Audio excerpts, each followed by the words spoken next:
Tuyo na po. Naging maganda po yung pagkatuyo niya. Eto, yung pinagkachichirya namin noong mga bata pa kami. Nakatikim na ba kayo o nasubukan nyo na ba ito? Magandang araw sa inyong lahat. Ngayon po ay gumagawa kami ng kasaba cracker. O ito po yung pinagkachichirya namin noong mga bata pa po kami. Pagkatapos po mabalatan yung mga kamuting kahoy, hinugasan lang po namin yan. And then ito po ay yadya rin po para mapino natin. Nasa 2 kilo po pala itong kamuting kahoy na ginamit namin. After pong mayadyad, ganito po yung magiging resulta. Pino na po siya. Ngayon po, ito po ay pipigaan po namin ng bahagya. Hindi naman po yung pigang-piga.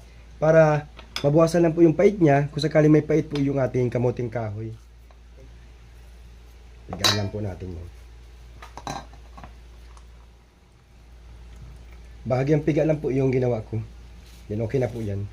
Nagiging ganito na po siya. Lagyan lang po tayo ng konting amount dito sa dahon ng saging. Then yan po ay ipaplatin po natin. Para po mas lalo ka po maplat, gagamit po ako ng roller pin. Mas maganda po kasi nito yung manipis na manipis lang po talaga. So dahan-dahan lang po para hindi po siya kumapit dito. So yan, ganun lang po ang gagawin. Ibubuntog lang po natin ito dito sa kumukulong tubig hanggang sa maging transparent po yung kulay niya. Mabilis lang po yan. Po, nagiging na po siyang transparent.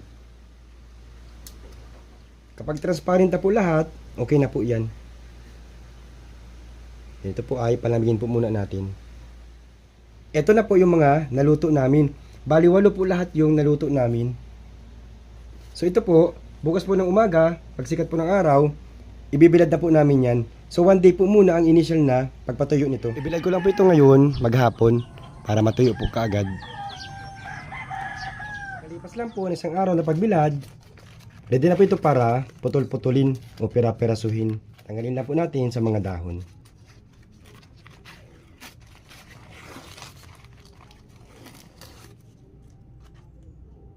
Ito na po. And then ito po, gugupitin ko lang po. Pero hindi naman po sobrang liit. Ganyan lang po ang pagkagupit na gagawin ko. Naalala ko nga, yung lola ko nito, hindi niya ito ginugupit-gupit. Yung isang buong prito na yan.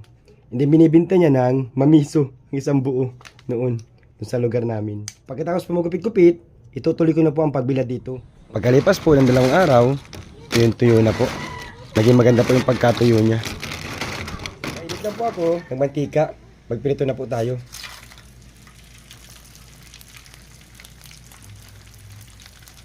Yan o. Nag-expand siya.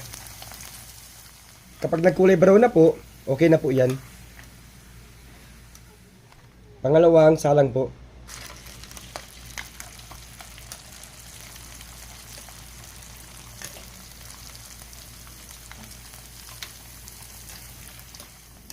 Ito na po yung mga naprito ko.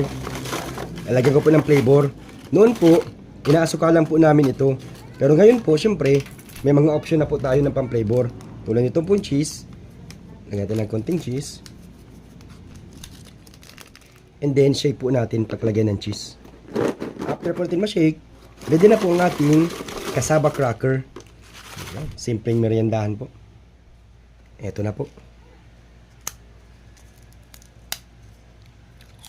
So, ganun lang po ang paggawa ng kasaba cracker. O ito po yung aming sinaon na chichirya, yung mga bata pa kami.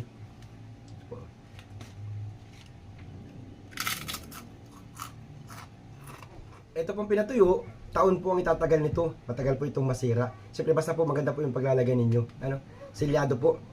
And then noon po talaga, asukal lang po ang nilalagay namin dito. Kaya na pong bahala mag-add ng flavor. Pwede rin po walang flavor. So yun lang po. Please follow, like, and share. Bye-bye.